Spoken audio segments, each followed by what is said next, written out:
Hello and welcome back. आज मैं लेके आई हूँ 2021 साउथ कोरियन रोमांटिक मूवी जिसका नाम है वेटिंग फॉर द रेन। तो बिना देर की एक्सप्लेनेशन स्टार्ट करते हैं। मूवी स्टार्ट होती है 31 दिसंबर 2011 की रात से। एक लड़का बेंच पर बैठा हुआ बारिश का इंतज़ार कर रहा है। वो बड़ी ही उम्मीदों के साथ आसमान की तरफ देखता है, पर पूरा आसमान बिल्कुल साफ था क्योंकि दिसंबर में कोई बारिश नहीं होती। वो मायूस हो जाता है। अब हम फ्लैशबैक में जाते हैं। युंग हो हाई स्कूल का स्टूडेंट है और 2 बार फेल हो चुका है। उसका पढ़ाई में बिल्कुल मन नहीं लगता। स्कूल से घर और घर से स्कूल उसका ये रोज़ का रूटीन है। वो अकेला ही रहता है, ना कोई दोस्त ना कोई गर्लफ्रेंड। एक दिन स्कूल से आते हुए फूड स्टॉल पर उसे एक लड़की मिलती है, सूजिन। वो इससे मीठी मीठी बातें करती है और इसके पैसे से खाकर चली जाती है। यंग उसको देखता ही रह जाता है। धीरे धीरे दोनों दोस्त बन जाते हैं। पता चलता है कि वो भी 2 साल से फेल हो रही है और दोनों एक जैसे ही हैं। योंग के फादर लेदर बैग बनाने का काम करते हैं और उसका बड़ा भाई चाहता है कि वो सारा बिजनेस बेचकर शेयर मार्केट में पैसे लगाए, बट उसके फादर उसको सीरियसली नहीं लेते। योंग का बड़ा भाई योंग को पसंद नहीं करता क्योंकि उसको लगता है कि वो बार बार फेल होकर अपने डैड का पैसा बर्बाद कर रहा है। योंग अपने ख्यालों में खोया रहता है। हम फ्लैशबैक का सीन देखते हैं कि जब योंग एलिमेंट्री स्कूल में था और उसकी स्कूल में रेस थी, तो रेस के दौरान वो गिर जाता है और उसे चोट लग जाती है। जब वो हाथ धो रहा होता है तभी एक लड़की आकर उसे अपनी हैंकी देती है। उसका नाम होता है सोयून। योंग को उस लड़की से प्यार हो जाता है। उस इंसिडेंट के बाद आज तक योंग को वो नहीं दिखी, पर आज भी वो उससे प्यार करता है और उसके ख्यालों में खोया रहता है। प्रेजेंट में हम देखते हैं कि योंग स्कूल से उसका एड्रेस निकलवाता है, तो उसे पता चलता है कि अब वो बुसान में शिफ्ट हो चुकी है। अब हम सोही को देखते हैं जो सोयून की सिस्टर है और उसका सामान कलेक्ट करने के लिए स्कूल गई है।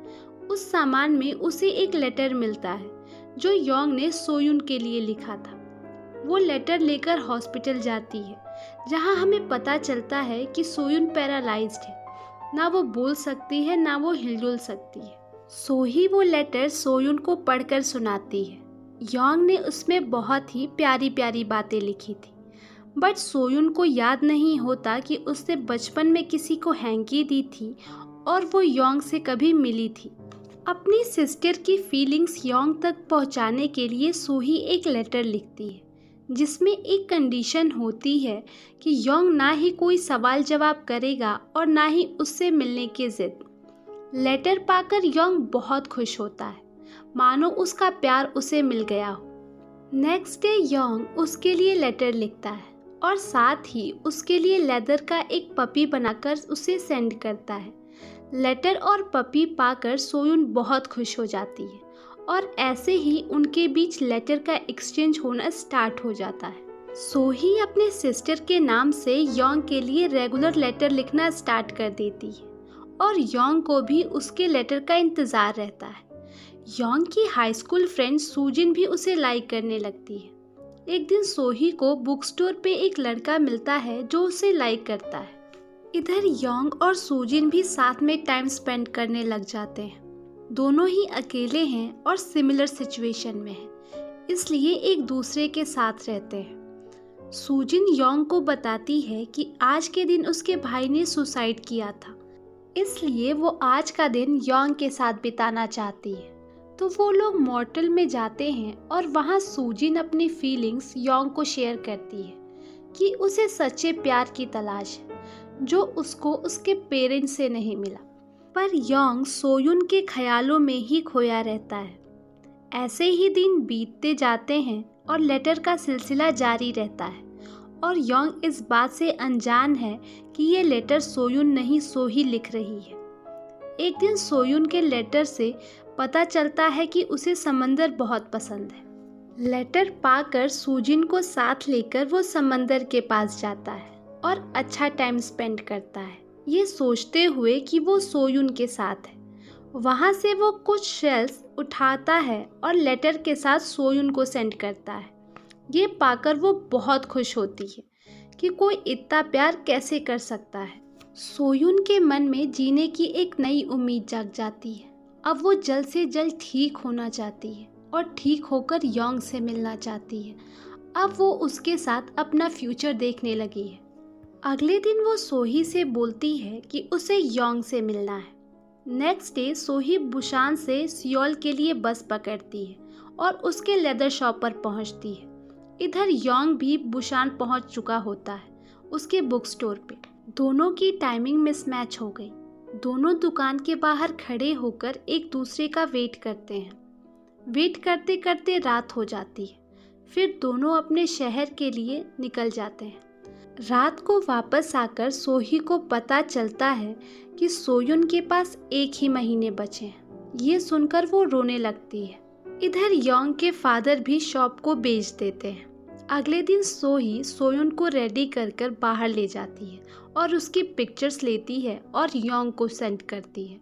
फोटो पाकर योंग खुशी से पागल हो जाता है और वो लेटर लिखता है कि मैं 31 की रात को स्कूल के सामने वाले पार्क की बेंच पे तुम्हारा इंतज़ार करूँगा। सोही अपनी सिस्टर को ये बात बताती है, पर उसके पास बहुत ही कम समय बचा था। वो जीना तो चाहती थी, पर किस्मत को कुछ और ही मंजूर था। सोही भी ये सोचकर बहुत रोती है। सोही लेटर में मिलने के लिए हाँ कह देती है, बट एक कंडीशन के साथ कि वो उससे तभी मिलेगी अगर 31 दिसंबर को बारिश हुई। बट कोरिया में दिसंबर में कोई बारिश नहीं होती। जोंग जो सोही को पसंद करता था, उससे सोही की अच्छी दोस्ती हो गई है। वो उससे मिलने के लिए हॉस्पिटल भी आता है। बुक स्टोर में उसे योंग का लेटर मिलता है जिसमें उसका नंबर लिखा होता है। वो उस नंबर पे कॉल करके सोयुन के कान पे लगाता है। वो कुछ बोल नहीं पाती, बट योंग समझ जाता है कि ये सोयुन ही है। वो उससे बोलता है कि तुम वहाँ ज़रूर आना, मैं तुम्हारा इंतज़ार करूँगा।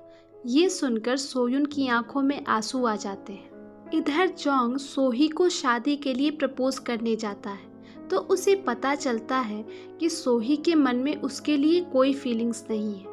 वो उसे कभी न मिलने का बोलकर वहाँ से चला जाता है। उधर योंग कॉलेज छोड़ रहा होता है। ये जानकर सोजिन बहुत दुखी हो जाती है क्योंकि वो उसका इकलौता दोस्त है और उसके जाने के बाद वो बिल्कुल अकेली हो जाएगी।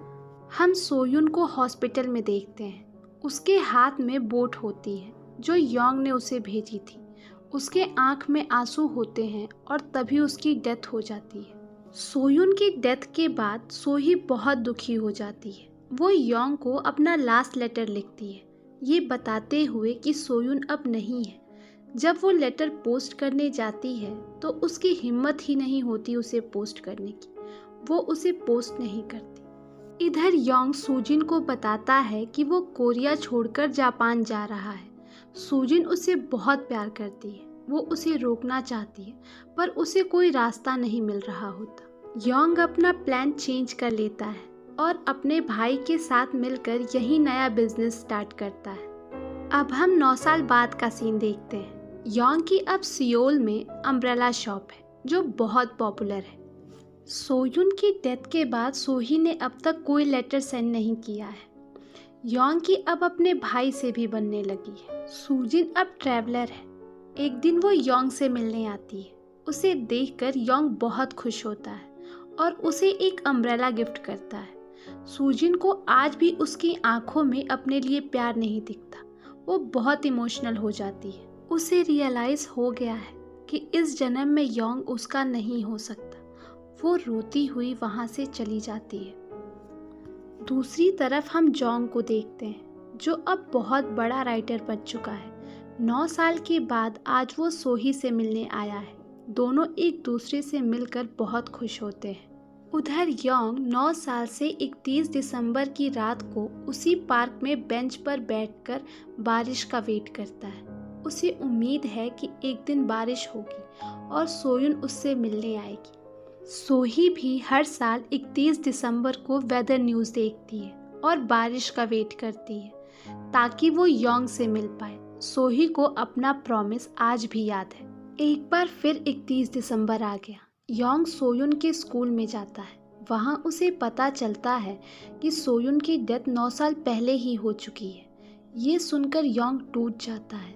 ये बहुत ही बड़ा शौक था उसके लिए। सोही अपने सिस्टर की कब्र पर गई है फूल चढ़ाने। उसे इस बात का आज भी अफसोस होता है कि वो सोयुन को योंग से नहीं मिलवा पाई। योंग आज भी उस पार्क में बेंच पर बैठा उसका वेट कर रहा है, ये जानते हुए भी कि वो अब कभी नहीं आएगी। योंग के पास वो हैंकी भी है जो सोयुन ने फर्स्ट मीटिंग में दिया था। उसे पता है कि अब अगर बारिश भी हो जाए तब भी वो नहीं आएगी। वो सोयुन के लिए अपना लास्ट लेटर लिखता है, ये बताते हुए कि कैसे उसने 9 साल उसका इंतज़ार किया है और उसने सोयुन की याद में अम्ब्रेला की शॉप भी ओपन कर लिया है। सोही क्रॉस रोड पर है। एक रास्ता बुसान की तरफ जाता है और दूसरा सियोल की तरफ। वो चाहती है कि बारिश हो और वो योंग से मिलने सियोल जाए। इधर योंग बेंच पर अम्ब्रेला, हैंकी और लेटर छोड़कर घर की तरफ निकलता है। रास्ते में ही बारिश होने लगती है और वो पार्क की तरफ भागता है, ये जानते हुए कि उसे वहाँ कोई नहीं मिलेगा। वो बेंच पर अम्ब्रेला लेकर बैठ जाता है। तभी सोही भी वहाँ आ जाती है और पीछे से योंग को देखती है और यहाँ स्क्रीन ब्लैक हो जाती है। हम रेस वाले दिन का सीन देखते हैं। हमें पता चलता है कि रेस वाले दिन सोही की ड्रेस गीली हो गई थी, तो सोही ने अपने सिस्टर की टी शर्ट पहन ली थी। हैंकी सोही ने ही योंग को दी थी, बट योंग को उसका नाम सोयुन पता था। इसी के साथ मूवी एंड होती है। अगर आपको हमारा ये एक्सप्लेनेशन पसंद आया हो तो प्लीज़ हमारी वीडियो को लाइक करें और हमारे चैनल को सब्सक्राइब करें। Thank you for watching.